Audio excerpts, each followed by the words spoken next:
Hey everyone, this is a special episode of Cultra. Instead of having Evil Becky or me on this episode, we go back to some of our old school stuff. We're bringing back Phred Marolo, Fast Freddy. I am very excited because he is bringing in the guest that we've been trying to get ever since this whole podcast idea came up.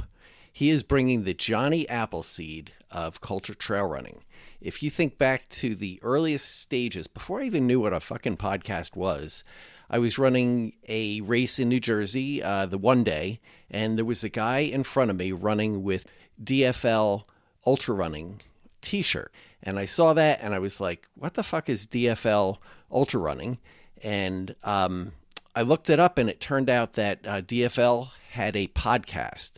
And the guy that I saw out on the course was Steve Tursi. This episode is long overdue. My only problem is that I wanted to be part of this conversation. So now I guess I'll join you, and as we listen to this, we can just yell out our own things, and hopefully we can get Phred and Steve back together again to talk about this some more and to explore some more stuff. Is Steven Tursi the largest known person to run a sub 24-hour 100-miler? Enjoy. From the belly of the Beast Coast, Glastonbury, Connecticut, this is the Cultra Trail Running Podcast. We talk about all the fun shit that happens on the trails that most normal people don't care about. The language we use is fucking explicit and raw like the trails we run on, so don't listen with your kids! Cultra is brought to you by our Patreons and supporters, and we are 112% listener supported, and support is good. I'm Pat Freddy from Cultra. So this is not really Cultra. This is like F or PHPH Cultra, which would be pronounced, if you say it fast, kind of fuck Cultra. But it's sort of a Cultra offshoot of a type. And my first warning is you should probably not listen to this because it could be full with vulgarity and any kind of objectionable stuff. So there's your trigger warning. I have a special guest tonight. It's me and one guest. I've known this guy since 2008, a little bit. I've known him pretty well since maybe 2012, 13-ish. And, I would call him a friend, but we were at the fair in 2025 and we're walking along and I said, yeah, I'm kind of heavy this year. I feel like I'm a few pounds heavier than I was. And so this guy says to me, so how much weight did you gain this year? And I said, I'm about 15 pounds overweight. And he said, it looks like a lot more than that. So that's the kind of friend. Only a true friend would be that honest with you. I'd like to introduce Steve Tursi, who has a pretty high opinion of himself because he considers himself the white whale of Culture guests. So I have gotten to the white whale. I guess that makes me Ahab. And here we are with no great agenda, just two people here to talk a little bit. Didn't Ahab die in the end? Oh yeah, he dies. Yeah, the whale lives. So you got that going for you. How comforting, Phred. The only human who lives is Ishmael. He alone is left to tell the tale. Is that art then? Is art to Ishmael in this scenario? Good point. I don't know. Maybe that's true. Okay. So, Steve, where are you right now? I am in Westminster, Colorado, which I like to describe is on the road between Denver and Boulder. Okay. Yep. And you've lived there for how long? Since 2022. So almost 3 years. Can you believe it's been 3 years already? So it goes fast. And so before that, on a weekend, Steve would be like, let's meet at Rockies and run 10 miles. And we could do that. Yeah. Or, hey, it's my 10th anniversary of my streak. Let's run 9.95 miles. And we could do that. But Yes. yeah, then you fucked off to Colorado, and I only see you at races. Yeah. Well, I mean, I still invite you to things. And I'll be out there eventually. Yeah. So I met last week with Ross Belak, who did a double cut 112 last week, and he's from he lives in Littleton. Oh yeah, I know where that is. Yeah. He says it's not that far from you, because I told him where you lived. It's basically the other side of Denver. So you have to drive across Denver to get to it, but that's actually not that big a deal because it's not New York. Okay. And Ross said he's kind of like the unofficial assistant RD, kind of like I'm the unofficial Warlog assistant RD. He said he's kind of the unofficial assistant RD of the Palmer Lake Ultra. You heard of this? Oh, yeah. I ran that last year. Did you? Yeah, well, I did only 20 miles there because I fucked off after about 5-6 hours. But I was there. Yeah. So and Melton is the timer, I guess, right? That's right. Yeah. Ross was like, you should really come out. It's in September. Come on out and run it. No. I did. I actually already invited you to that race. All right. I told you should come. Yeah. Maybe I'll do it. Not this year though. It's probably on a football weekend anyway, so you wouldn't be able to do it. So it was an away game this past year, which is why I went. I got there, I did my 20 miles, and then I was watching the football game on an iPad that someone else had brought for like 2 hours, and then I finally left at halftime and listened to the rest of it at home or on the radio on the drive home. So all right. I entered a 24-hour race. I ran, 5-6 hours, however long it takes me to run 20 miles these days.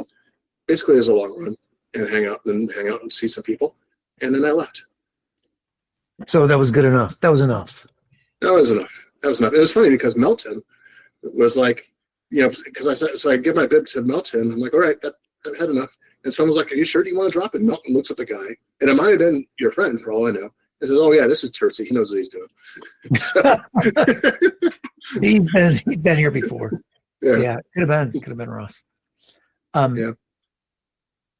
So other Steve Tursi isms, well, not isms, but experiences. He and I went down to Ancient Oaks in 2014, and we were running together for a while.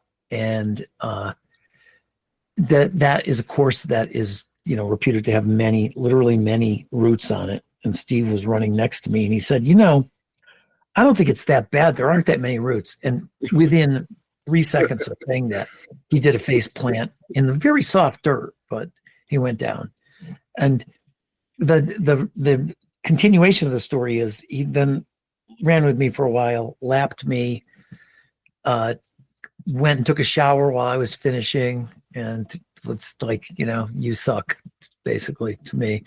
The following year we came back and we're running together, and he says to his wife, leave and don't leave take the car and just don't leave me any stuff because I can't quit. And then like one lap later, he was like, honey, can you come get me? Because I'm quitting, because I want to see the rocket launch tomorrow, and I'm not going to be able to see it because we're going too slow.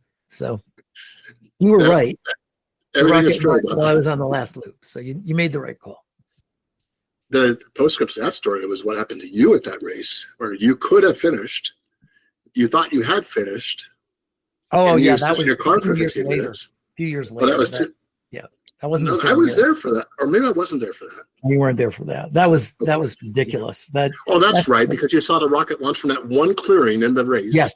Yeah, that one right before I finished. Which I was like, oh yeah, there it is. It probably would have been a lot cooler if I were closer, but Still to this day, the only rocket I've ever seen launch. Yeah, and it was a big one, right? Wasn't that like the first heavy one or something? No, it was an Atlas V rocket. Oh, all right. Which is like one of the workhorses of ULA, which is one of the private space launch providers. Okay. Yeah.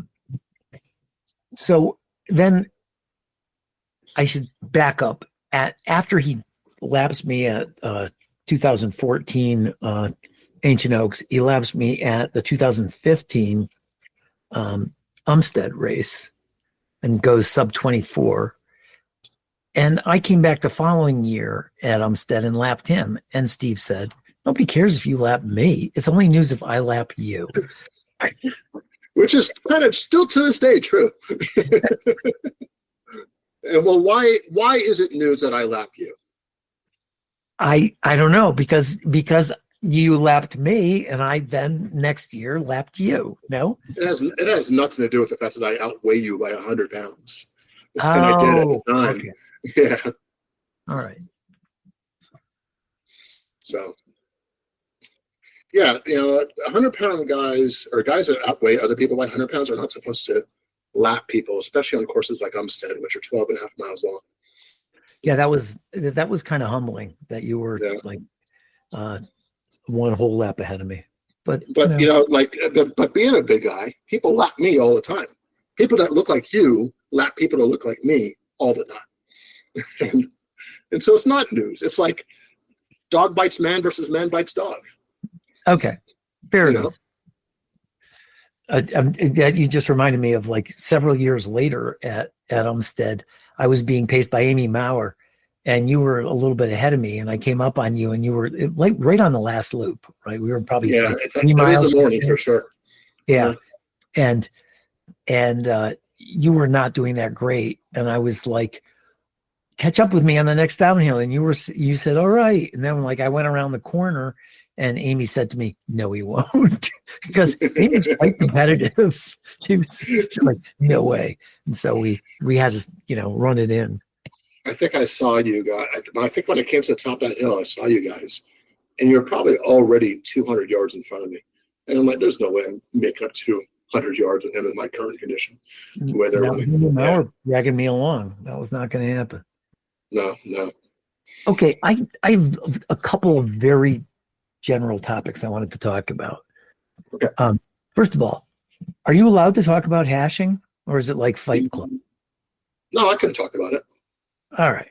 Okay. It would be funny if I said no. What's hashing? Yeah, I know. So let me tell you. Here's my lead into hashing. Okay. I don't know anything about it, and I've never done it. However, right after September 11th. When everything was kind of like everybody was very jumpy and afraid of terrorism all around the country. The story you're about to tell is kind of legendary, actually. In New Haven, Connecticut, a guy was leading a hash and he had a bag of flour and he like put arrows on sidewalks and stuff to different things. And I don't know if it was like somebody called the FBI or something, but they were really, really mad. They were like, this could have been terrorism. And it was not, it was hashing. But I think he got in a little bit of trouble for that. Someone was talking just this week about the New Haven hash and how they got in trouble for an anthrax scare. Yeah.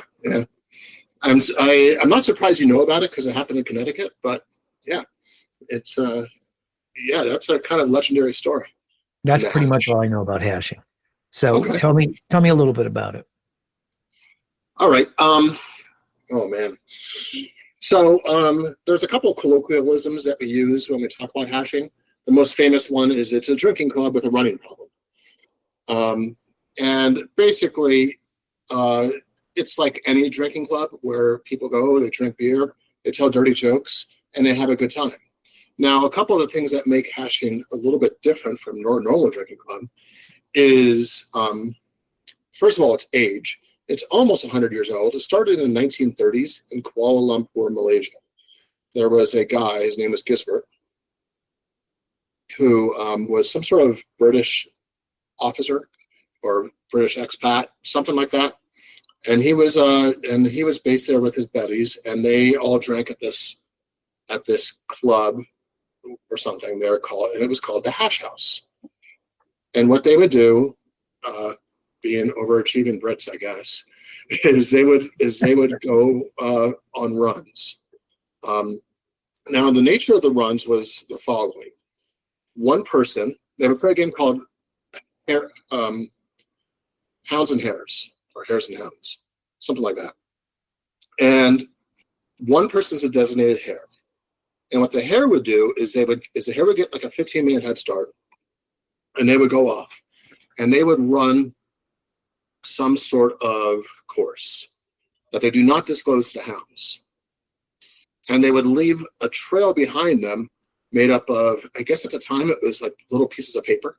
They would just drop pieces of paper so the hounds would have to follow the hare on this course and attempt to catch the hare. And the hounds catch the hare, there was some sort of punishment. I don't really know. So that kind of evolved. It's essentially the same exact format now. We don't use paper.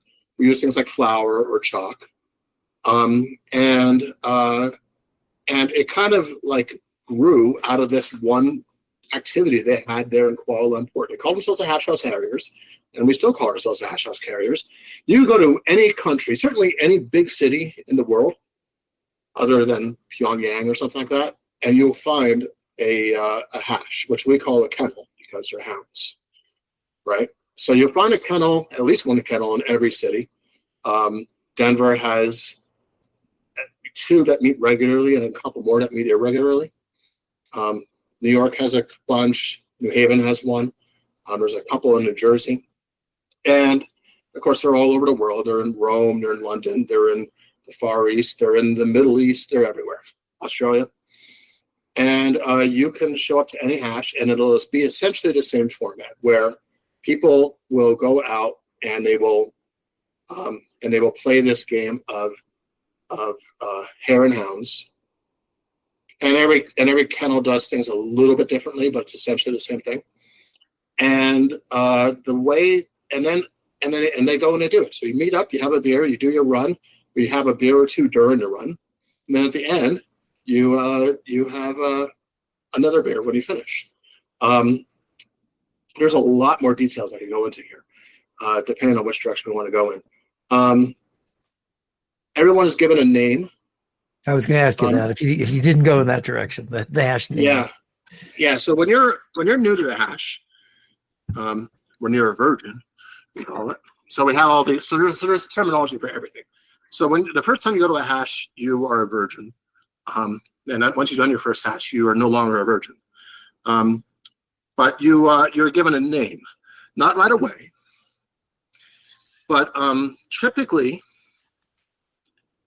Your name now. What's the root of this? And I don't know if this is apocryphal or not, but this is what they say it is that a name was a way to not disclose your rank, because the original people on this were military, so they wanted people to not have to have any sort of superiority with each other. So they gave each other names that were not. I kind of think that story is bullshit because, everyone, how do you not know that this guy is a colonel or whatever? If he's running with you, right? Whatever. So everyone's given a name. The names, as time has come on, have gone more and more lewd, L-E-W-D, because that's more funny. It's funnier that way. So one of the defining characteristics of the hash is there's a lot of dirty jokes. We're always, if there's any sort of innuendo, we will jump on it. The number 69 is the funniest thing in the world to us. And so we give names that kind of juvenile. Match. It's got to be juvenile too. They're right? It doesn't have to be juvenile, but most names are juvenile. Okay. So my name, for example, is Hot Sweaty Balls. And the reason I'm named Hot Sweaty Balls is because there's an Indian dessert called gulab jamun or whatever. They're like little hot wet balls in a syrup, and they're made of dough and cheese and something like that. And I brought them to a hash once because I thought it was funny. I'm bringing hot wet balls to hash. Eat my hot wet balls, right? And the guy in charge of the hash at the time, we call him the GM, decided to name me. By the way, that person his name is Analytical, and you know him as the race director of a race that you run a lot. Analytical, or we call him Anal for short, had apparently recently seen the SNL skit. And so instead of getting me named Hot Wet Balls, I'm called Hot Sweaty Balls. And that is my name now, which they call me Sweaty for short. Which is perfect. Yeah, it's perfect.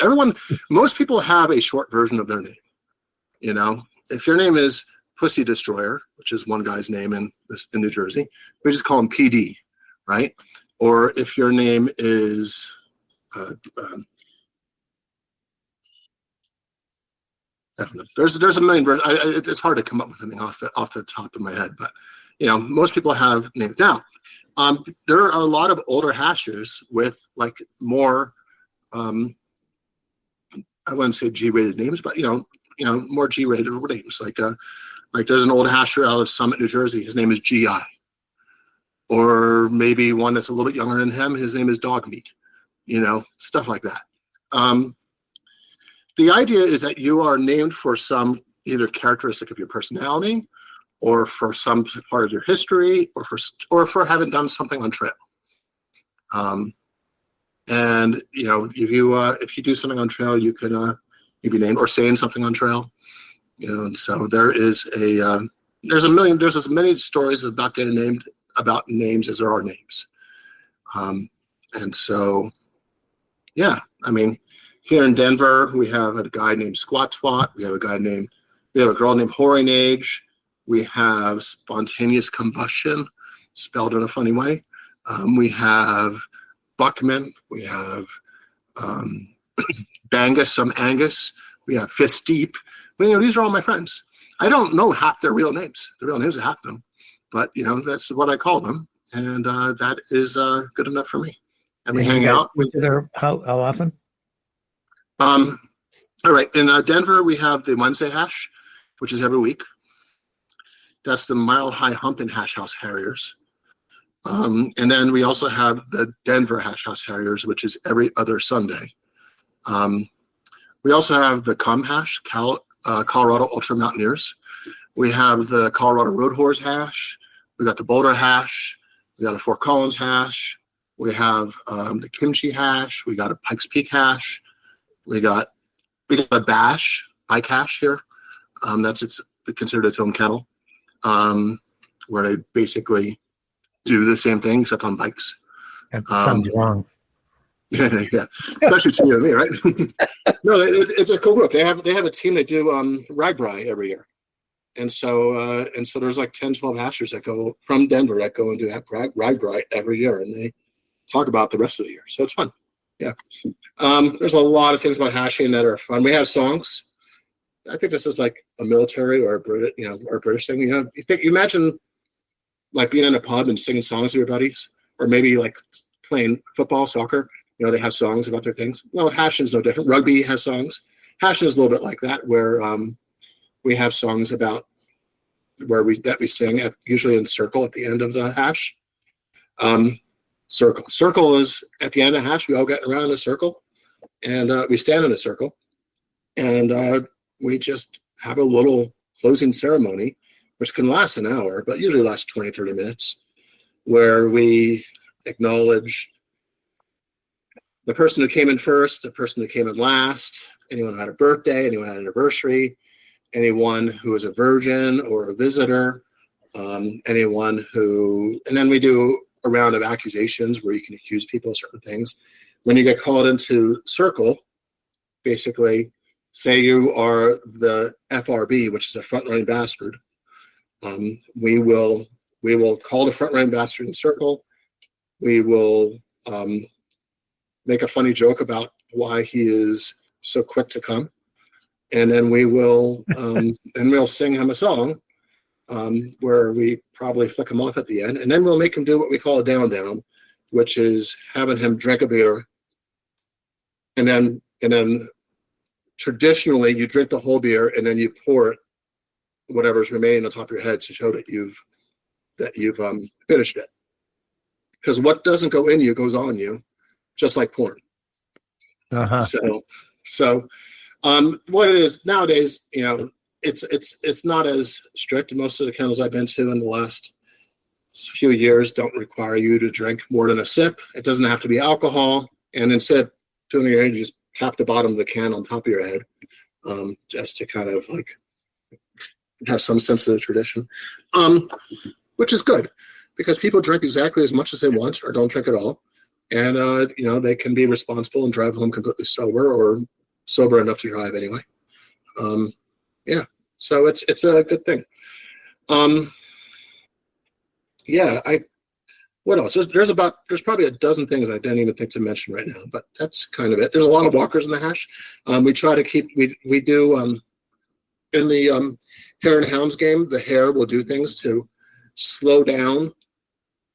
There's a variety of techniques the hare can use to slow down the front running people, so how the back people catch up, so the pack stays relatively together.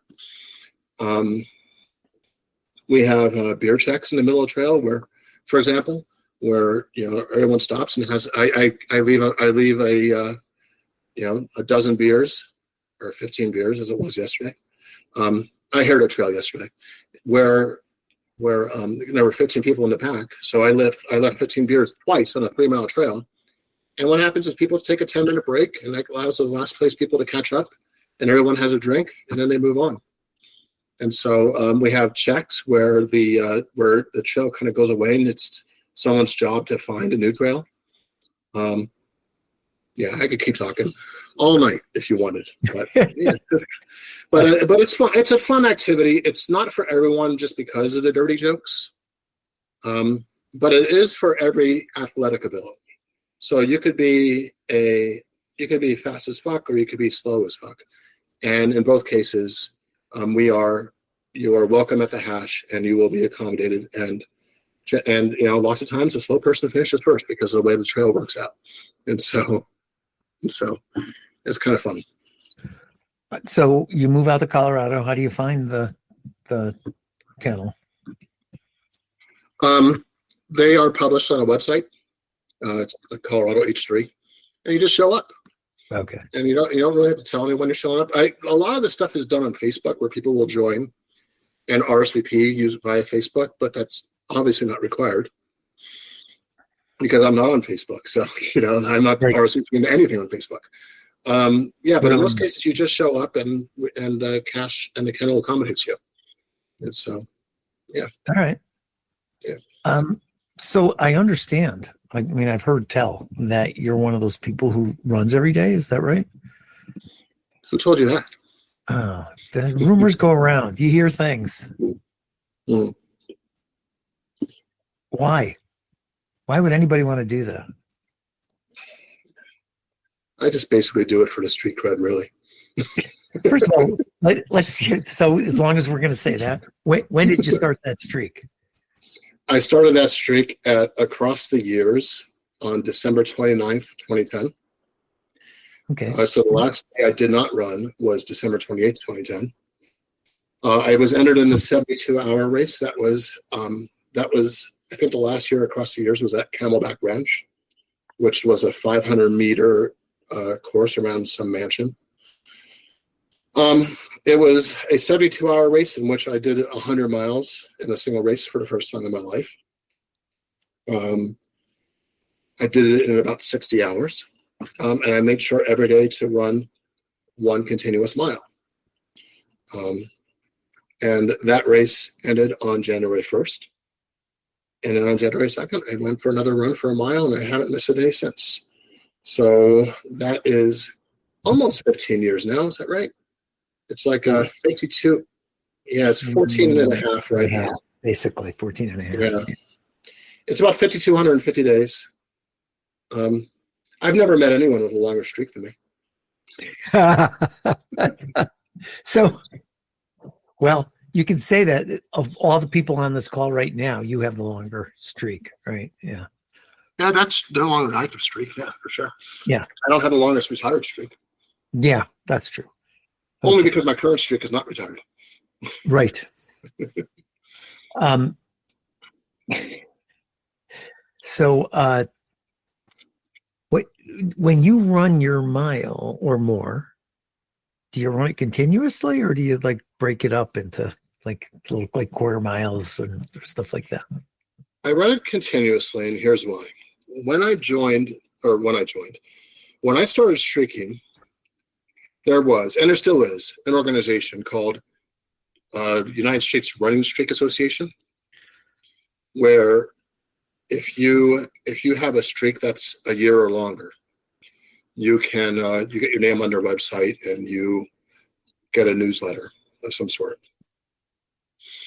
And so I was like, okay, cool. I want to be a member of this organization. Phred was a member of this organization, so I want to be in it too.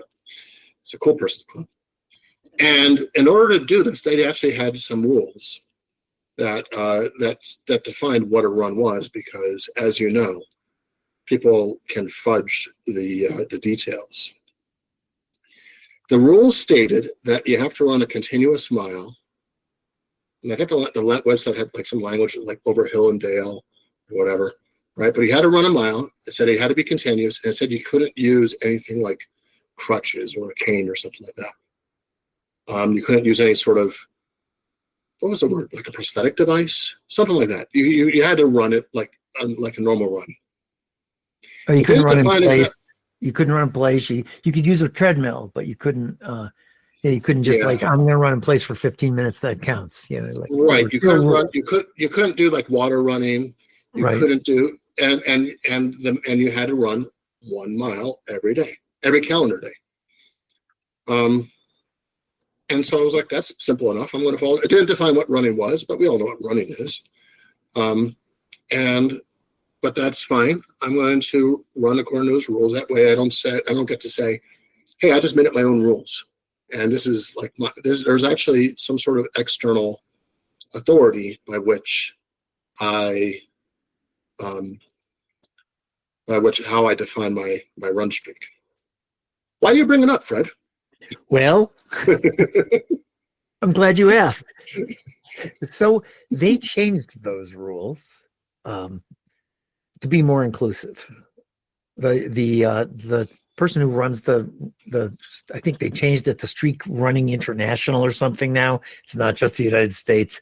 Mark Washburn is I think he's a professor at a community college in New Jersey, and he brought in the rules. And one of the things they took away was the continuous mile. It doesn't. It says a mile. It doesn't say continuous anymore.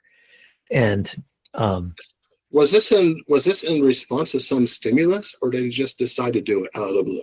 I think he just did it because he was concerned that the Running Streak Association would seem like it was excluding people who were on crutches or needed aids to walk or something like that. And so he wanted to broaden it, and so he took away the word continuous. And now that bothered me. I'll be completely honest. It bothered me because a lot of people early on in the association eventually had to give up their streaks because they couldn't run a mile without stopping. They could have run a mile in a day by breaking it up into 4 or 5 or however many, segments, but they couldn't continuously do it because of an injury or because of some condition or something. So they had to say goodbye to some pretty long streaks. And then they just changed the rules to make them easier. And so that bothered me a little bit, but it also bothered my friend Steve, who back before you gave up Facebook, there was a little dust up in my memory of it is a little bit different than yours. My memory is that the stimulus was that someone would go onto the Ryan Streak Facebook page. And, you might see a theme here that actually kind of explains why I'm not on Facebook anymore, where someone asked, what happens if I have to tie my shoe or I get at a red light or something like that? Can I stop for the duration of the red light or to tie my shoe and then continue my run? And I replied and said, no. You have to tie your shoe, but then start another mile and just run a mile. It's only a mile. It's not like we're all runners here. You should be able to run, more than a mile. And but what if your dog? And eventually, Mark Washburn changed the rule to accommodate these people who are asking that question because they thought it was being exclusive for whatever reason you had. But I had a different opinion on that. You did, yes. At one point. At one point, Steve said, the rule is to run a continuous mile. And if you don't want to run your mile continuously, make your own organization. But this is the fucking Running Streak Association where you have to run a continuous mile in every 24-hour period. So, it got a little heated on Facebook that night. That was kind of funny. What was really funny to me was like people like you and people like Shannon McGann, people who had law degrees were in agreement with me. Well, yeah, because it's that continuous. And I don't know the degree. I didn't know what the people that disagree with me did for a living, but I don't think they were lawyers. So, yeah. Yeah, I didn't tell you though that my wife, who's also a lawyer and went to a much more prestigious law school than I did, was like, I don't know why you can't just stop if the light's red. I'm like, because it says continuous. Continuous means without stopping. So your wife is also too smart to have a running streak in the first place. So yes, that's true. She doesn't have the sympathy for the rules that you and I would have. You know? Yeah. Yeah. So why do you have a running streak, you think? So to give a serious answer to that question, for me, it's brute force consistency. It forces me to run every day. I know that your running streak was born out of the fact that Phred loves running, and every day he can't wait to go out and go for a run. And I know this because that's what you told me. And so for me, though, before my running streak, I would have these major consistency issues.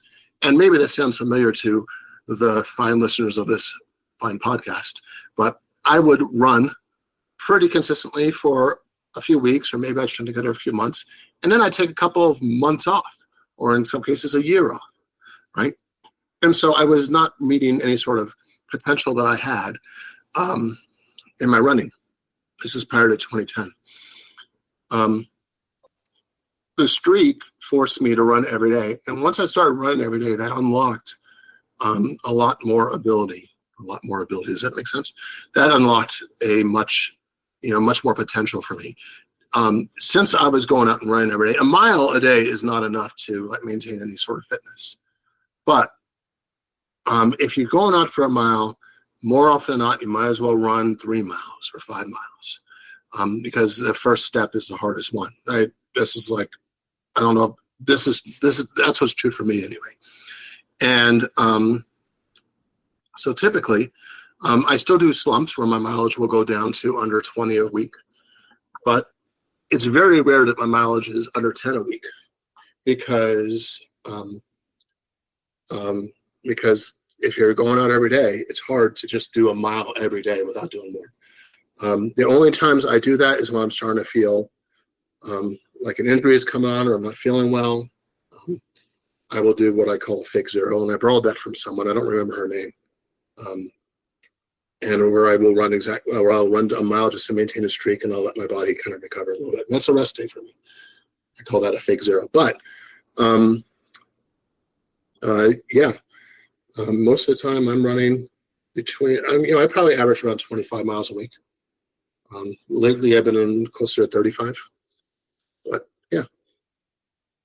And it is true that I love running, and I feel like I'm painting a new canvas every day. I wake up like, oh, it's a blank canvas. This is great. I can put a run in there. But I think, like, deep down in the soul of most streak runners, there's this fear that if you're not in it, you're out of it. Like, either you're doing it or you might take 6 months off, or you might, whatever, and that has happened to me. I can remember I ran the New York Marathon when I was in college, when I was a senior in college. And I had read, something by like Dr. Sheehan or somebody saying, like, run the day after your marathon. It's good to like loosen your legs up. So I ran the next day.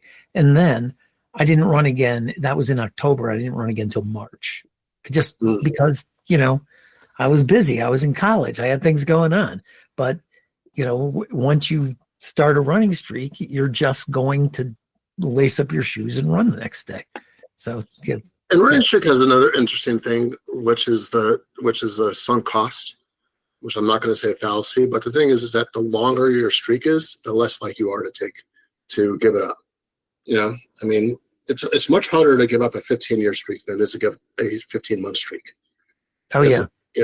So I bet you know all about that. Yeah. So, there was this guy I knew who got COVID and was like, "Yeah, I'll be all right. Why not? Right? I mean, I've been healthy all my life. I can do this." And it was really because my running streak was so long that I just thought I would tough it out till I could.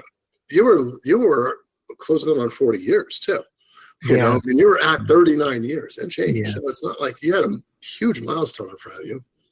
Yep. And you had always said things like, you know, if I make it to 40, you know, and you know, you have this like sense of realism to you about making it to 50, you know, like you could have like, 50 is a long time and you're at 38 or whatever, you know? Yeah. And 40 seems like a really good milepost, right? Like I was really focused on that. And then, and it's easy to imagine, hey, if I could just run through COVID, I could get to 40. Yeah. And of course, we weren't going to stop at 40, but you could get to 40, you know? Yeah. At the next aid station in an ultra, you know? So, yeah. Taking an aid station at a time. Yeah. I didn't make it to that aid station. I DNF'd. So, DNF'd. Yeah. Well, DNF this thing too, you know?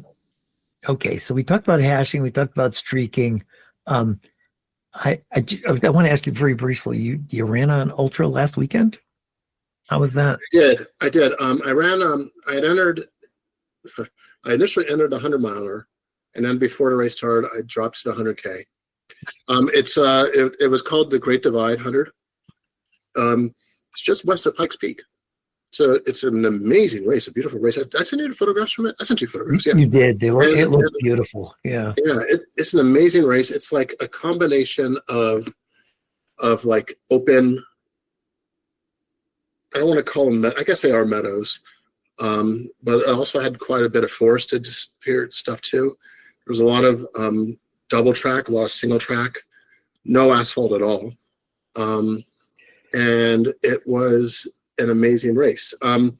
I did end up completing 50K instead of 100K, and they gave me a 50K finish, which I was grateful for.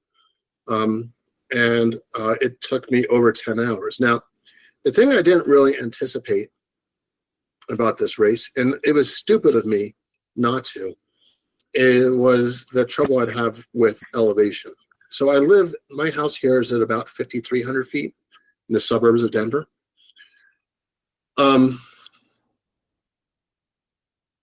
The Palmer Lake Ultra, for example, is 6,500 feet. I don't feel it at all at 6,500 feet. On the other hand, if I go to like Leadville, like downtown Leadville, and I run a mile for my streak, and Leadville's at about 10,500, I definitely feel it there. All right, so this race, it's west of Pikes Peak. It's like right below Pikes Peak, though. You know, the summit is probably less than 5 miles as the crow flies. I didn't bother to look up the elevation of the race until like the week of the race. And the entire race is between 9,000 and 10,000 feet. And it didn't really occur to me that I would be bothered by the altitude as much as I would, which is stupid because I know how 10,500, affects me. Why wouldn't 9,500 affect me similarly? But it was pretty early in the race. Even running downhill, I'm like, oh my God. I'm like really sucking wind here. And so the altitude was an issue there. And I just felt like, and it also has a decent number of hills. It's not crazy, but it's rollers. There's a couple of long downhills and a couple of long uphills, as these races have. And I found that after about 10 miles, I had a really hard time walking uphill. I would have to like stop and take breaks to catch my breath going uphill. Normally, I would think that would just be I need calories. I'm not as fat adapted as I was when I was lapping you at Umstead. And so, so I would go and I would eat, high calorie. I'd get to an aid station, I eat some high calorie food. And I'm like, okay, I think I'm good now. And I wasn't good now. It didn't make any difference at all, which was a bit of a puzzle. But, the only thing I could say is that it's a combination of being out of shape and the altitude, because I didn't have any problem with the hills at, say, Umstead. But that's much closer to sea level. Those hills also aren't nearly as steep, but it was 50 miles instead of 50K, so I think the altitude had to do it. I'm in better shape than I was at Umstead too. So it was probably a combination of factors.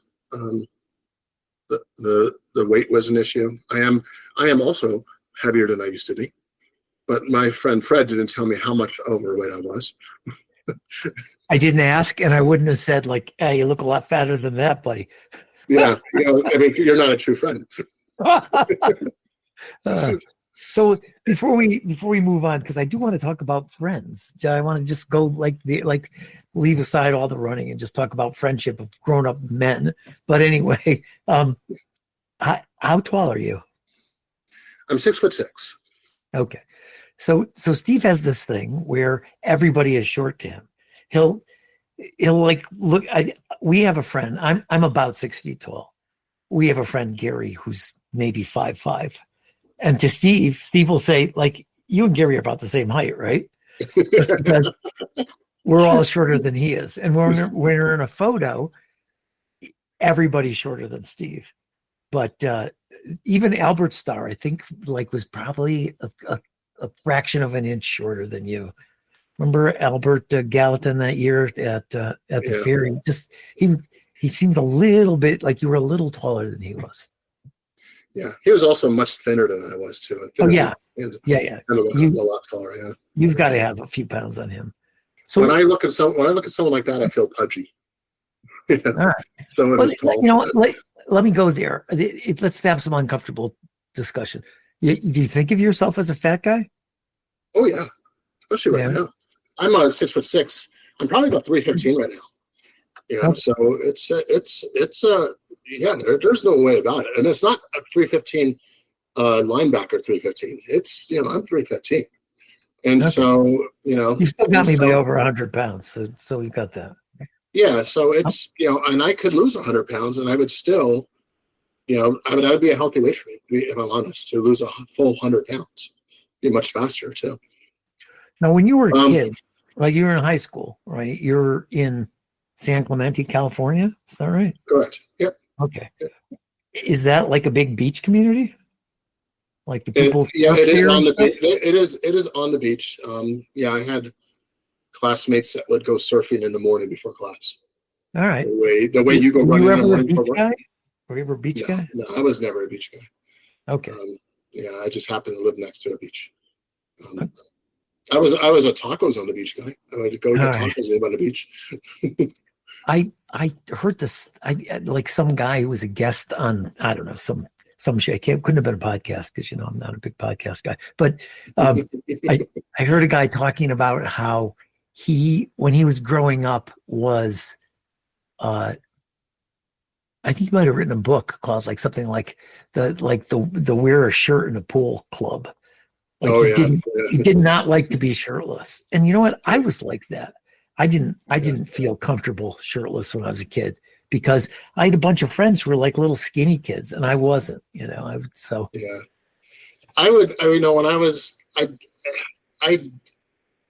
see, but there's also a bit to wearing a shirt is a little bit like admitting defeat.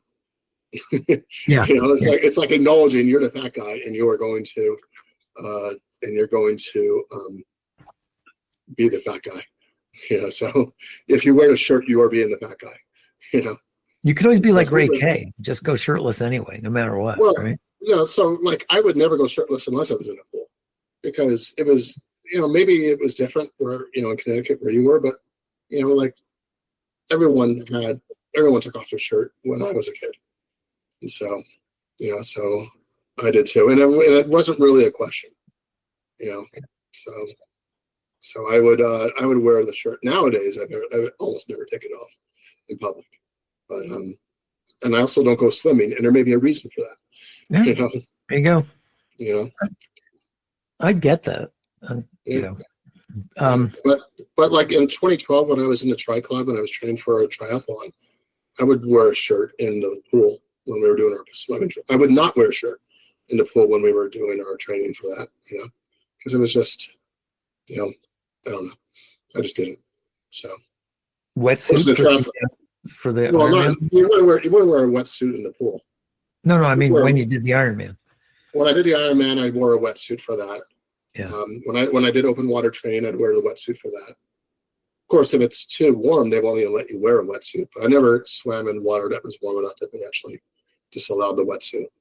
It's a safety thing. I don't really know the details, but you don't want to overheat. But wetsuits are nice because they're kind of buoyant. So yeah, so there's they make you a faster swimmer and they're buoyant.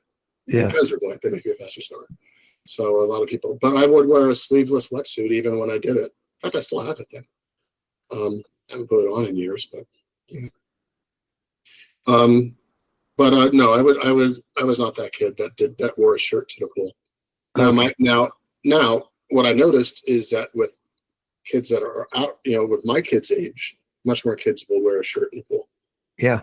Yeah. Joey's my son. He had a swimming shirt, like made for swimming. And I don't think I've ever seen him without a shirt in the pool. So, and they can say it's for sun protection or whatever helicopter parents want their kids to do these days. But, yeah, if they do, they have those like rash guard shirts and all the rest, like swimming shirts. So yeah. Yeah. Sun protection sounds good to me. Yeah. He doesn't want to take his shirt off. That's really it, Yeah. So, well, it works. Yeah. It's a refuge. Okay, so let me lead into the next topic. You know this because I told you. My daughter, I have a 20-year-old daughter, college student, who said to me one day, like, Dad, you don't really seem to have any friends. Who's your best friend? And I said, well, Mom. And she said, no, it can't be someone in your family. You can't pick your wife as your best friend. That's lame. That is really lame. And I said, okay. How about you? You could be my best friend. She's like, no, come on. It's got to be somebody out of the family. And so I scratched my head and I thought of some people I worked with like 20 years ago. And I was like, Steve. And she's like, how often do you see Steve? And I was like, twice a year, probably 2-3 times a year, maybe 3, 5, maybe. And so she thought that was lame too. Like her conclusion was, I don't have any friends. Thoughts? Yeah, my wife has the same opinion of me. because I had a suspiciously similar conversation with her, and she's like, "You don't have any friends," and I'm like, "Well, I have my house friends," and she's like, "They don't count because you don't know their names." All right. And I'm like, "Well, I have Phred." I'm like, "Well, you see Phred a couple times a year." And even when I lived in New Jersey, let's be real here, we saw each other maybe 6 times a year. Right, it was probably we didn't see each other very often, even when I lived there. Yeah. Maybe I had to move to Connecticut to really see you more often. But we're in a group chat where we talk almost every day. And so I'm like, that's good enough for me. I think like the topic that you're opening up here is an interesting one. There's a lot of people's lived experience of this that can vary widely. I think for Amelia and for my wife, they think that if you have to see a friend is someone you see multiple times a week in real life, And my wife has friends like that. She moved to Colorado and she pretty quickly made friends like that. Because that's a personality she has. I am not that personality. I'm not going to go out to like some social club and meet friends. But what I will do, what I will do is I will let friendships grow organically over years. And that's how it kind of works for me. That's how it kind of worked for us. You said we met in 2008, so I knew who you were starting in 2008. Honestly, I know it was 2008 because Andy told me that he introduced us at Warmog 2008, and we had. I wasn't. Yeah, I remember that. I remember asking you. Warmog Andy introduced you to me as you are a streaker. You have a streak, and you would also just run Umstead. So I asked you the most common question, or a question I'm sure you had before. You ran a day after Umstead, and you're like, "Yep." Okay. And so that was, and that's how I learned about streak running. Yeah. How did it feel to run the next day? Not that great, but you do it. Yeah. But yeah, that was what but it wasn't, it was years before we got to know each other. And I was probably running loops at the fair, I guess. It wasn't at Umstead. Because I didn't start going to Umstead until 2012. I don't think we knew each other then. That was when I was hanging out with Tony Portera. Yep. I would go to Umstead with him. I think it was the fair, definitely. Yeah. But I would have been there the day you started your running streak. but for weather. So that's the interesting thing, because we knew each other well enough that I knew that you were trapped at LaGuardia or whatever. Yes, we were in contact somehow. Yeah. And I don't know how that happened. Maybe it was Facebook. It could have been. But honestly, it's like I hadn't even started my streak yet. I know, but I was going to go run the 72 hour in the same race, and you had, was it Southwest that you flew on? I can't remember. Yeah, I flew. I remember that I flew Southwest, and yeah, and Southwest decided to fly, and whatever airline you were flying didn't. Northeast. So, yeah. Northeast Air, which went out of business shortly after that, but they just shut down that whole terminal at Kennedy. So that was it. I couldn't get to, and I looked for any other way of getting there, including like flying to Vegas and driving 6 hours and stuff, and I still couldn't get a flight. So that was the end of that. The problem wasn't the destination; it was the source. Yeah, but yeah. I mean, my flight was actually on time and everything. I remember all this. I don't know how we did. Anyway, going back to the topic. It just kind of grew over that organically. I didn't have to like go out and try to make friends. I just made a friend that way. And like even my hash friends now, I'm starting to talk to them a little bit outside the hash, but I've been hashing here for 2 years, and it's taken that long. It just takes a while. I think that as adults, especially men, making, it's kind of seen as somewhat, what's the word I'm looking for? Is it gauche? What's the definition of gauche? Left in French, but it means like not cool. Yeah, it's somewhat gauche to like explicitly go out trying to make friends. And we don't want to seem that way because that's your first impression, right? And even though like, and sometimes when I have tried to do that, I have sensed that the person I'm with, that I am hanging out with, is like not really into it.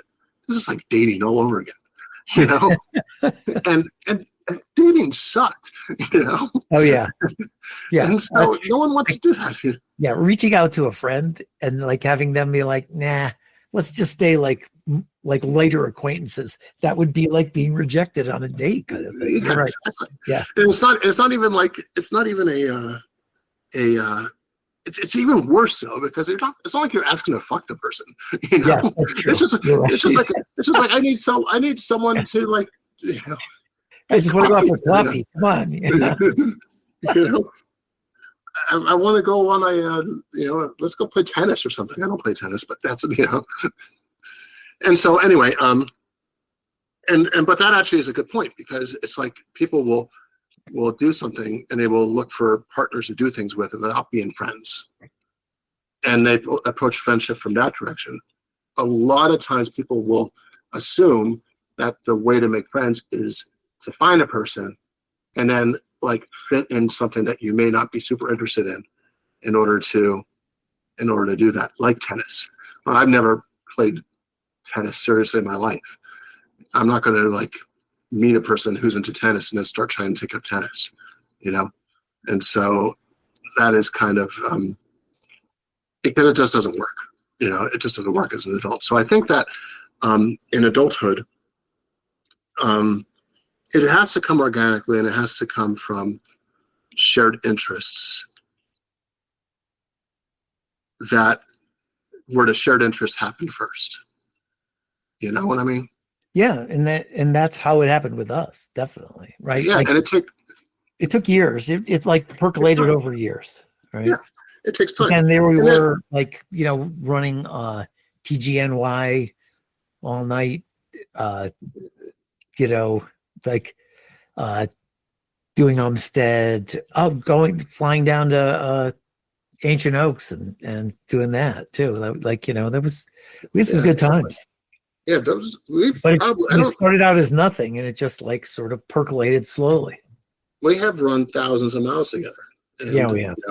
And that's kind of like it happened over years, and I think that's just the way it works. And then I fucked off to Colorado, Yeah.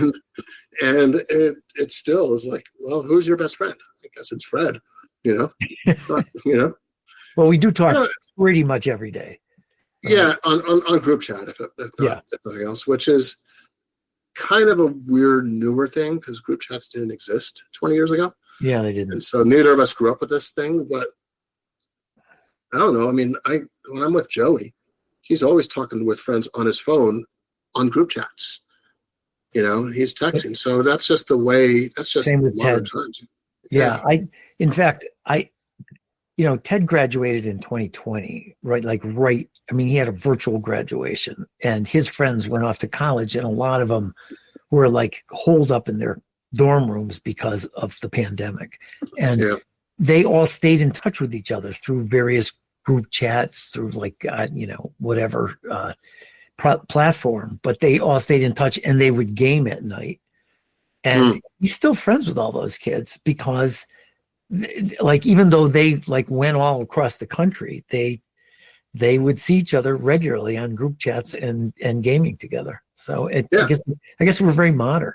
That's what this is. Yeah. That's exactly, we're modern. The other thing, and this is another aspect of modernity, speaking of COVID, is the other place people would make friends as adults is in the workplace. Yeah. You know, and so I have friends from the last time I worked in an office that I still have.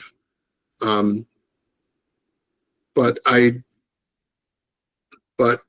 haven't made any friends from the current company I work at, which is 100% remote. You know, no one I'd consider a friend. So, I mean, they're all nice people, and I hang out with them. If we go to like some business meeting together, I'll go drink beers and have dinner with them. But it's not like I'm going and playing D&D with them or something like that. You know what I mean? So, did they know you're an ultra runner? Some of them are starting to catch on after 2 years of the company. You don't advertise it though, probably, right? No, I don't. In fact, a hasher friend of mine saw on Strava that I ran a 50K, and she was so impressed. This is just this week, and she was so impressed, and I'm like, yeah, thanks. And I was like, yeah, thanks. I did not tell her anything else that I've done or anything on my history or anything like that, but yeah. She was like, wow, congratulations. Like, I'd run my first marathon. Yeah. So, speaking of which, you didn't really come into, I mean, like I was very traditional because I started running like in the 70s and I worked my distance up, and then finally found ultra in the 2000s. But you did not, right? You weren't like trying to perfect your 10K time before you decided to dip into ultras, did you? No. I think it was in the 90s. So I'm born in 76. So I was probably 20, 21 years old when I decided I was going to run a marathon. So I registered for LA Marathon, did not show up to it. Right. And then I would, I did run a couple of 5Ks at the time. Probably was 35 minutes. Something at 23 years old running a 35 minute 5K because I was fat. Still am. And 40 minutes, I think my first 5K was. Then finally, I moved to New York in 1999. I ran the Brooklyn Half Marathon in 2001. So that was my first half marathon, I think. And then I would be off and on running, just like I described about before I started my streak. Finally ran the Las Vegas Marathon in December 2006. And it wasn't until 2000, and I ran a couple more marathons in 2007, and then it was in 2008 that I ran my first 50K. And basically, I felt like it was easier to go longer than it was to go faster. Okay, and so you didn't have your like history of like, let me see what my best 5K time will be when I'm 26 or something like that. No, I never had any desire to do that. I had a desire to do that when I was older. And I worked and I would do, but I never specifically trained for like a 5K. What I would do is I would run fast and get into decent enough shape that I could run a sub 24 minute 5K. And And like now I'm 49 years old. I'm wondering like if I'd ever actually like applied myself, could I have run? And if I'd lost the weight, could I have run a sub 20? You know, if I could run a sub 24 at whatever weight I was, 270 pounds, or could I have run a 220? You know, if I actually looked like the people on the course with me. And so,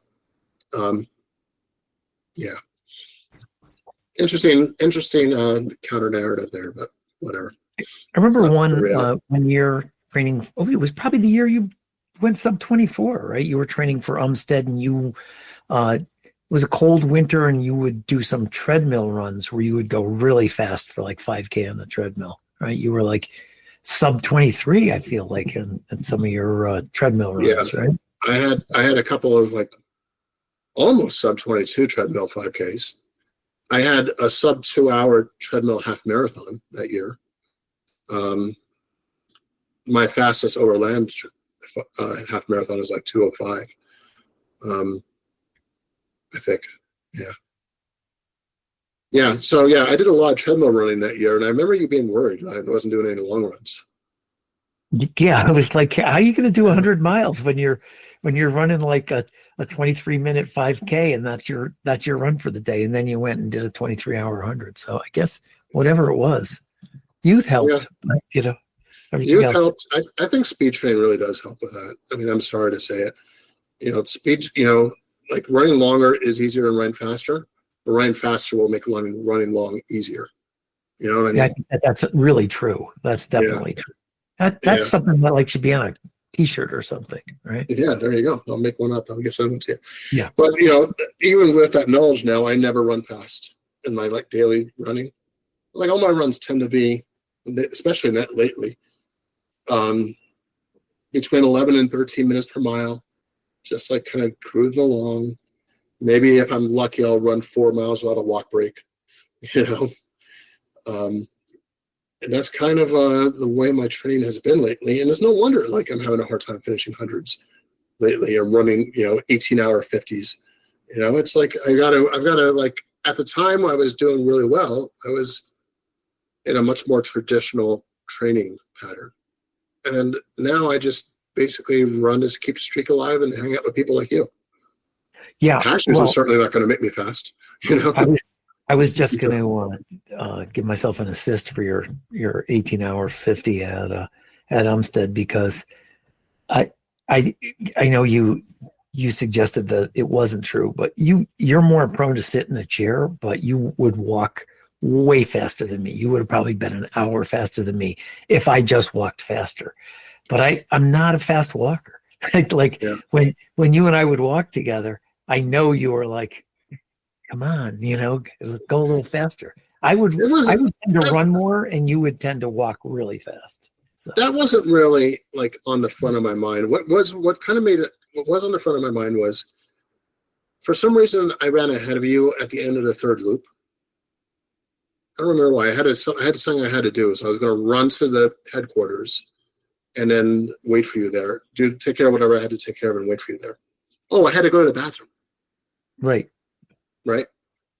And I ended up waiting a surprisingly long time, which led me to think, okay, I'm leaving a lot in the tank to hang out with Phred, which was worth it. I'm not like saying that to express regret, but I don't have to say fuck you. Yeah. But it did kind of like make clear to me, like, yeah, I'm sandbagging a little bit, but how many times do I get to hang out with Phred anymore? So yeah, we don't have as much time to hang out. Also, you stayed with me. Well, you waited for me after the third loop, but then on the fourth loop, I had to crap outbound and back, and you waited for that as well till the very end. Yeah, but you were really fast there. I don't even remember that until you mentioned it. So, yeah. No, that wasn't a big deal. What really was, though, was like, all right, maybe. But the other thing is like, all right, I don't have to run an 18-hour 50, but really, what's the best I could run? Maybe 16. And so I mean, you could have pushed it to at that point, it's a little bit of a it's like, well, that's not really worth it. I'm still running a 16-hour 50. Am I really that much better than anyone else? And so that's true. If you could have done it in 14 hours, then it would have like enticed you to keep going, right? Well, I mean, at least 14 hours under the early start cutoff for JFK. But Hey. but that's the point. Like I'm not in good enough shape to finish a 50K or a 50 miler or a 50K or probably even a marathon under the time limits right now. And that I see as a actual legit shortcoming. And it's not because I'm hanging out with you either. Was it? See that getting better? I think that I have to improve my training, start running faster again, and lose weight, which are correlated with each other actually. But I don't want to, I hear you. That's I mean, why do I want to finish races anymore? I've finished over 100 races. I've finished. I mean, how many hundreds have I done? At least I don't remember how. Between 10 and 20 hundreds, not including fixed time races. What do I have to prove to anyone? Which is why. My sister. Yeah. My sister, hey, you can just stop anytime. You have nothing to prove. Right? Yeah, exactly. But this is why I'm more and more interested in journey runs or backpacking trips or stuff like that. I'm in Colorado. Am I really going to, Palmer Lake was fun and seeing people was fun. And that's the reason I would go to that. Right. But you're in Colorado. Why are you doing a fixed time race on a 1 mile loop instead of backpacking in the 10 mile range, and enjoying what Colorado has to offer? So I want to do more of that this year. I think that is more important to me than getting to sufficient shape to finish a race. Now, the exception to that is I still want to be able to finish Umstead. So these two goals are in conflict with each other. I have 7 Umstead finishes. I want to get to 10. And so I need to do at least something to get back into 100-mile shape. But that doesn't seem like that big a burden. I should be able to do that. I think you can do that. I finished my first Umstead when I was 50, and you're not even 50 yet. So you've got time. I'll be approaching 50 though. Yeah. But like I said, but backpacking in Colorado and running fests are not mutually exclusive. It's just, I want, I'm still going to be running every day. Why am I not pushing and running 9:30s to the best of my ability instead I'm just going easy and trying to go 5 miles at 12 minutes a mile, So, yeah. Well, I used to be able to being slower, so what's up? I have some excuses for being slower. I had COVID. Right? Well, I'm fat. Yeah, I think that when I worked at Hertz and we had that was another factor to how good I was running. There was a group of people that would go running every day. It was kind of informally assembled. That's how I met Ami, our mutual friend Ami, who I actually saw on this last trip to New York, which it was nice to see her. But we would go running every day at Hertz, where I used to work in Park Ridge, New Jersey, and it was a lunchtime run. We would only have 45 minutes tops. We had to go in, shower, go back to work, right? And a lot of the people I ran with every day were in shape well enough that they could run 8:30s, 9 minutes a mile for a 3-mile run. Not super fast, but fast for me. And also the Tri Club. The Tri Club was a bunch of people that would run 8:30s, 9. Some of them would run 7:30s. But I actually got to the point where I could hang out with the people that run 8:30s for a few miles. And I think that made a huge difference for me. But how do you get into that group if you're not already running 8:30s? I don't really want to, it's kind of, I don't remember how it kind of happened at Hertz. Maybe it was a combination of the Tri Club and just getting back into that shape, and I was already somewhat there. I don't really remember. But it's hard to start that thing and having that kind of group dynamic pushing you, And so it was treadmill runs. I'll tell you what it was. It was treadmill runs. Because I would run on a treadmill a lot of days for the streak. And I hated running on the treadmill, so I wanted to get over with as fast as possible. So my routine was I would start at 6 miles an hour, And every couple minutes, I would accelerate it by 1/10. And by the end of my run, I'm running like 7.2, 7.3. So I negative split all my 3-mile runs on a treadmill. And that actually really helped. Now I don't have to run on a treadmill. I run outside. I haven't run on a treadmill in years. And that probably has something to do with why I'm much slower than I used to be. Yeah, we're seeing a correlation here. Yeah. I still remember you and I at Rockies coming up from the road where you cross the road there. And you should explain for the listeners what Rockies is. Okay. Is it technically a park? It is, right? But it's the Rockefeller Estate, right? It's a state park, a New York State Park, and Sleepy Hollow, New York, Rockefeller State Park.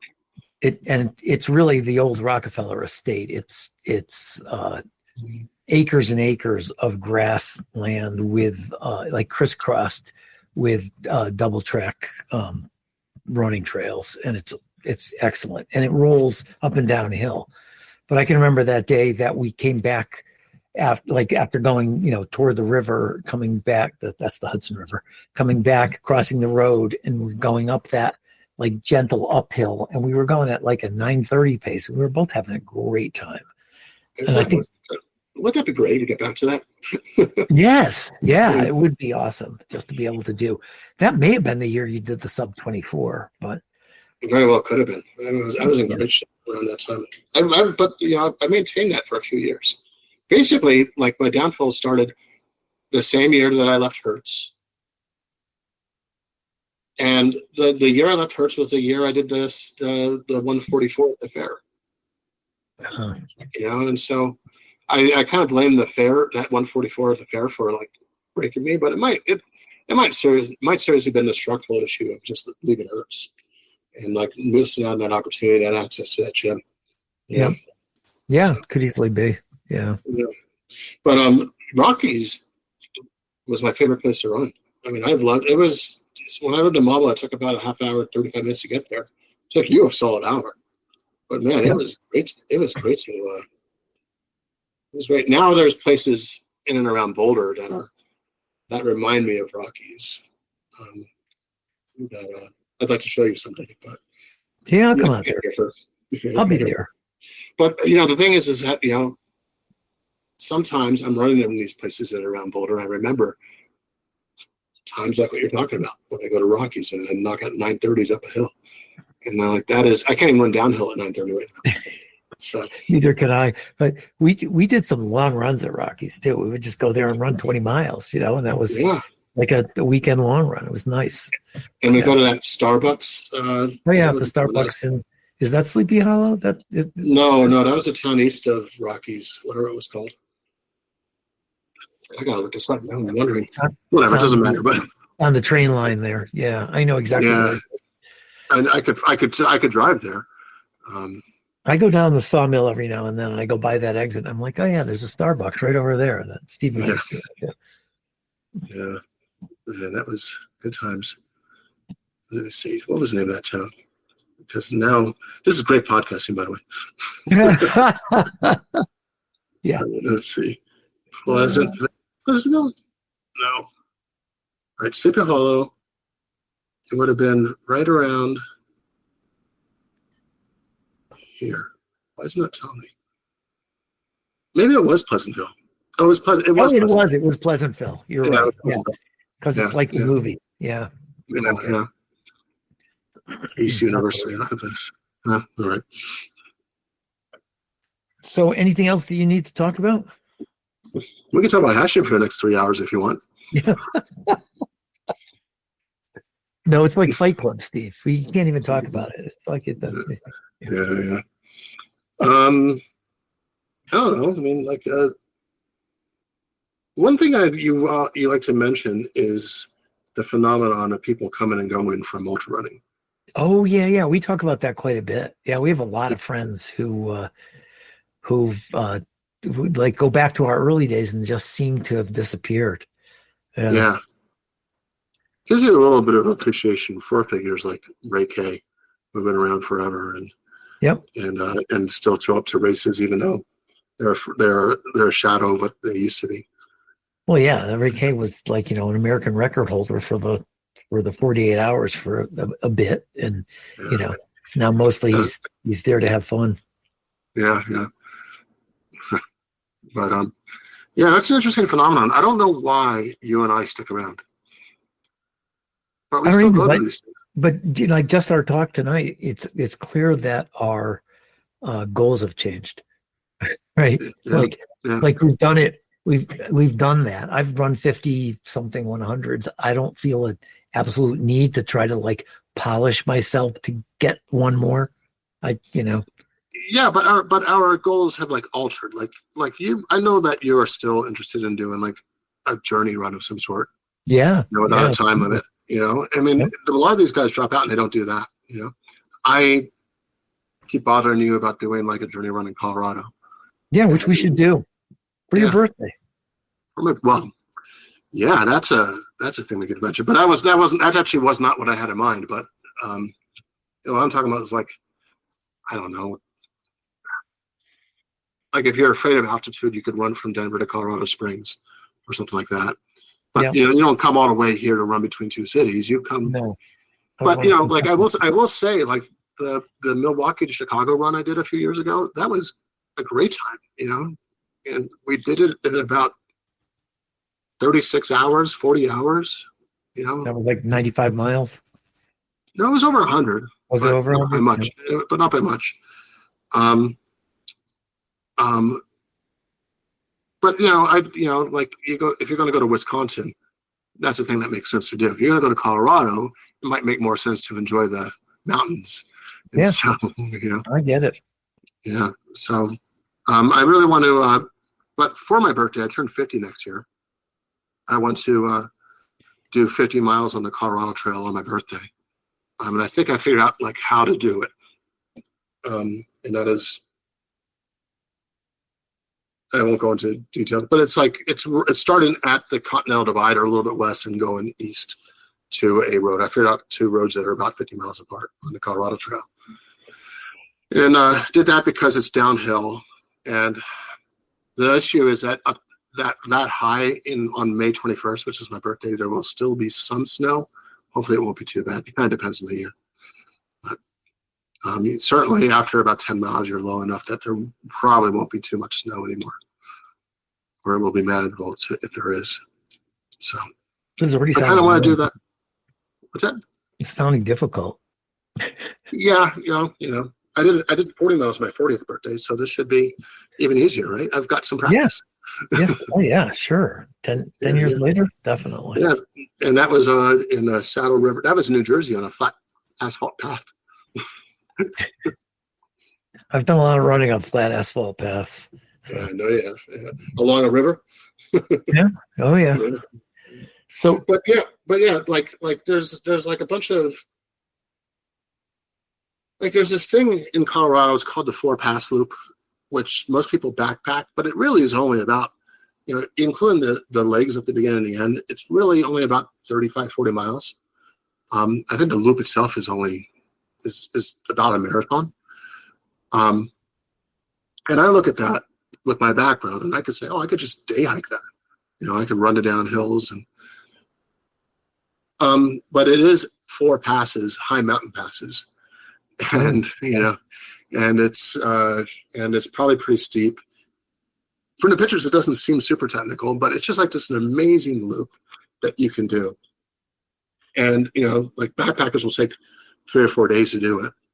And you need permits to backpack it, which is half the reason I want to like run it, because you don't need a permit if you're not staying overnight. And it's just like, that's a nice long day, but it's not crazy. It's not like it's not like running from one corner of Connecticut to the other. Yeah. Been done. But it's also like the one corner of Connecticut to the other is relatively flat and at sea level. And so it is. Yeah. So I don't think we were above 1,000 feet at any point. We were probably probably above 500 feet. Yeah, for sure. And, we had a little bit of bushwhacking to get to the start, and that was it. Yeah. Yeah, got our feet a little damp right at the start, and everything else was just trail, trail and road. Yeah. But, Yeah. But anyway, that is much more interesting to me than, finishing another 100 besides Umstead, So, I still love the ultra community. I want to go and volunteer at these things, and I want to do journey runs with people I met from ultra running. Yeah, but there I was don't a know time if I where we want were to. talking about doing the New Jersey 200, what is it, 206 or something? Or Yeah, that kind of depends on which route you take, but it was over 200 miles. yeah, And that was from Port Jervis to Cape May. yeah, And yeah, but that would have been cool, but I don't live in New Jersey anymore. I live in Colorado, so let's do something in Colorado. yeah. Yeah. So It's hard to breathe up there, though. I give you a hard time about it, but after this last race this Saturday, it really is hard to breathe at 9,000. Yeah, see, that's the equivalent of me going to your place. But Yeah. when you sent me to the Manitou incline and said you have to do this, I was motherfucking you all the whole time. That was it. And the So incline is really, I did really a low. fake quit, right? And put it up, sent it to you. Yeah. Yeah, that's right. That's right. I got pissed when you did send that too, because I believed you. I'm like, in retrospect, it's like, I wouldn't quit, but for some reason I believed you. But yeah, the Manitou incline isn't even all that high. I mean, I think it tops out at 8,500. Maybe, yeah. And you're only at 8,500 for the last step. Where is the Manitou incline? Now I want to know. And that's lower than any point on that race you did last week. Yes, exactly. The bottom of the incline is 6,300. But and it climbs 2,000 feet. So it doesn't even, so it climbs to 8,300 feet, which is significantly lower than any point of the race I was at this last weekend. Yeah. So I found it difficult. Yeah. I'm not gonna lie. Well, it's not there.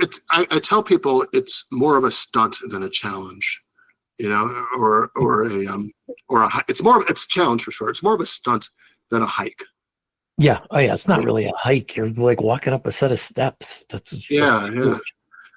And but I have to say though, it's hard for me to, like, whenever I'm down in the Springs, which is about 75 miles from where I live, I always try to see if I have time to go do the incline, just because it's every time I do it, and I've done it half a dozen times, it really feels like you've accomplished something, and you don't have to prove anything to anyone, and it's just it's just a good time, On some level, it's a measure of your conditioning, I guess, too, right? That you could do the 2,700 plus steps, right? Yeah, but the measure is how fast you do it. Like if you do it under an hour or over an hour versus under 50 minutes or whatever, So, yeah. When I did it, there was a family with 2 kids that were under 12, probably. One of them was wearing flip-flops, and they were keeping up with me. They were doing fine. Yeah, So. Kids, that's because they're kids. They can do anything they want. The last time I was there were people doing a marathon on the incline. Oof. They were doing 13 laps up and down the incline, because it's just under a mile a lap. And I got there in the morning, and they had started the previous day, and there were some people still on it. They had gone all day and all night, and the people I saw were on their 12th or 13th lap, going up. Okay. Yeah. Yeah. That sounds like hell. It sounds like hell. Yeah, that's the other thing. They were going down the steps, which is not ideal. But no, or advised, right? It's not advised. I mean, enough people do it that I guess it's fine. You know what I like to do is I like to the proper way you're supposed to take down is called the bar trail, BARR, and that's the trail that if you keep going up takes you to the summit of Pikes Peak from Manitou Springs, and about halfway down the incline, it actually touches the incline. It's actually a bailout point. What I like to do is I like to do the top half down the bar trail, and then take the incline down the bottom half where it's not as steep. And that worked out the last couple of times I did it, and it makes the trip down much faster. Oh yeah. So, yeah. So yeah, because that downhill trail, I remember one time I did it with Joey, and he was fine on the way up as hard as it was, but then he didn't get pissed until the way down, because it's about 3.5, 4 miles. Yeah, Bar trail going down. with all switchbacks. Yeah, Yeah. It took a long time. I ran out of water. Incline's a good time, though. I love the incline. I hate it when I'm on it, but I love the incline. I love the idea of it. You know, I said some swear words while I was on it, directed at you, just directed at the world. Yeah, like a true friend. Yeah, exactly. All So, right. I think we're done, right? Is anything else? I don't know, are we? You're the host. Yeah, I guess so. I mean, it was good to see you at the fair. You've been there every year, right? I've been there every year. We have a small, like, group of guys who've been there every year. You, me, Gary, David, Bob. 1, 2, 3, 4, 5. That's it. Yeah, 5 of us. Yeah. Plus the race director and his family. Yes. But yeah, like Gentry used to be there every year. He just missed because of the COVID year. But we made some good friends there.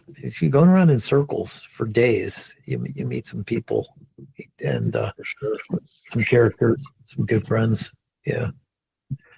You gonna continue going to the fair every year? I don't know. To be continued. We'll have to see. I'm in the same spot. Yeah, I know. It's harder for you because you're coming from Colorado and it's not like near an airport or anything. So. It really bummed me out that I had to rent a car to go to the fair.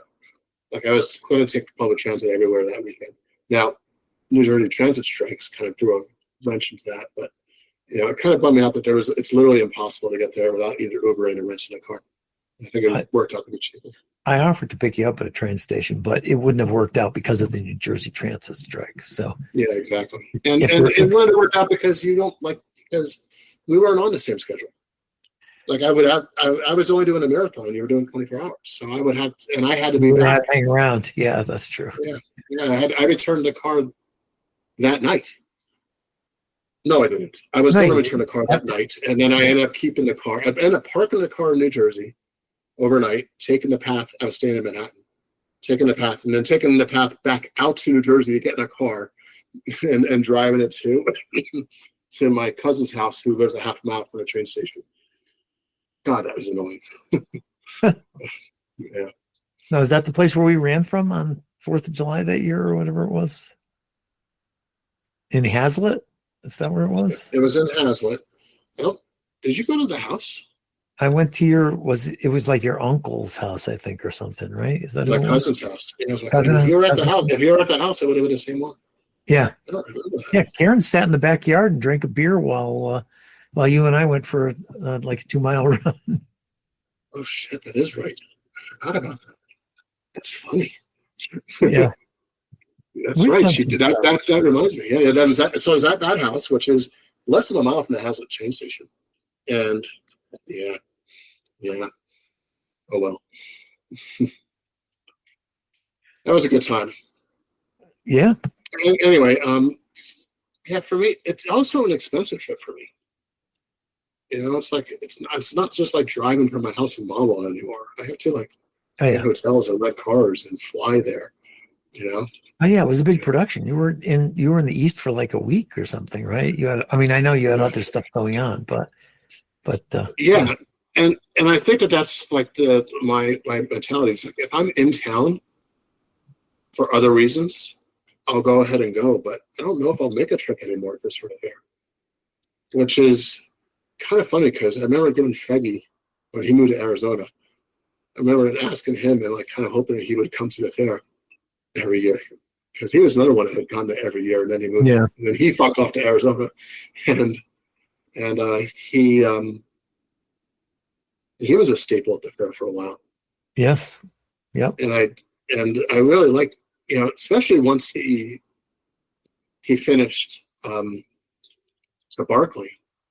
Yeah, he did. It was like a year or two later is when he moved off to Arizona, but he was still at the fair after finishing Barkley for a couple of years. Yeah, I believe he was. And so that was always a good thing to talk to him about when we were on that course. Yeah, I can remember running it with Ted, or running with Ted at the fair, and saying, "This is my friend John Fegiveris, he finished the Barkley. He was in that movie, and Ted was like, "Whoa, okay." Yeah, that's fun. But then to bring it to full circle, he moved to Arizona, and he hasn't been at the fair since. Right. Yeah. And like if you go to his blog, you know what he does? He does journey runs, and he just does stuff on his own, and he has a good time. He's always kind of been inclined to do that kind of stuff. Yes. Yeah. And I've always appreciated that about him because he's done the AT, and I think he's done the PCT. Yeah, I think he did the PCT. Yeah, and so it's like he's always been inclined to do that kind of stuff, and that is interesting to me now, given where I'm at these days. So, yeah. Anyway, I think we're done. But this has been fun. Yeah, I'm glad we were able to do this. Yeah, I'm glad Art got his white whale, even if he didn't have to be here for it. I am white, and I do look like a whale, so he got it. There you go. That's it. You have billed yourself as the biggest person to ever go sub 24 and 100, but you don't really know that, right? The biggest. I always say the largest known person. Largest known. known. Under 24 hours and 100 miles. And I used to ask every now and then on the ultra list, is anyone aware of anyone larger than me? And then I stopped asking that. But I'm pretty sure I'm still the heaviest person. I was about 275 pounds. So if any listener here knows of someone over 275 pounds who went sub 24 at a 100-mile race, get in touch. I'd be interested to know that. But, yeah. Steve, it's been fun. Let's stay in touch. I'll message you tomorrow morning, probably. On that group chat? Yeah, sure, absolutely. Right, cool. Well, I'll have to send you the recording. Yeah. I don't even know how to get in touch. I don't even know how to get a hold of Art. I do. Yeah. All right, I'll send you a link to the recording, and he'll take care of it. Perfect. Good. Wouldn't it be funny if this didn't get recorded? That happened to us for like a half an episode of Culture one time. It has happened to every podcaster ever. They've lost a recording. We just forgot to record it. And and he was like, "Oh, okay." But, I didn't do it for the recording because I'll probably never listen to it. I did it for the live experience. Exactly. That's what I'm here. It's not to you. Yeah. So now we'll see each other at least 3 times this year. There you go. Maybe I'll get out there this fall. You never know. Although I have so much shit going on this fall. You have a ticket to a Colorado football game anytime you want to go. That sounds great. But first, I've got to get Ted to Oregon. So that's duck. Be a duck. Born on third base and get thrown out at the plate by Ohio State of all people. Yeah, that's true. But that was an Ohio State revenge win. So yeah, that's true too. The Ducks had beaten them by 1 point at back in or something. They beat them by 1 point at Autzen. Yeah. And Ryan Day also lost to Michigan. Was that the only 2 losses, Oregon and Michigan? Yes. Yeah. Then they ran the table. The Culture College Football Podcast. There you go.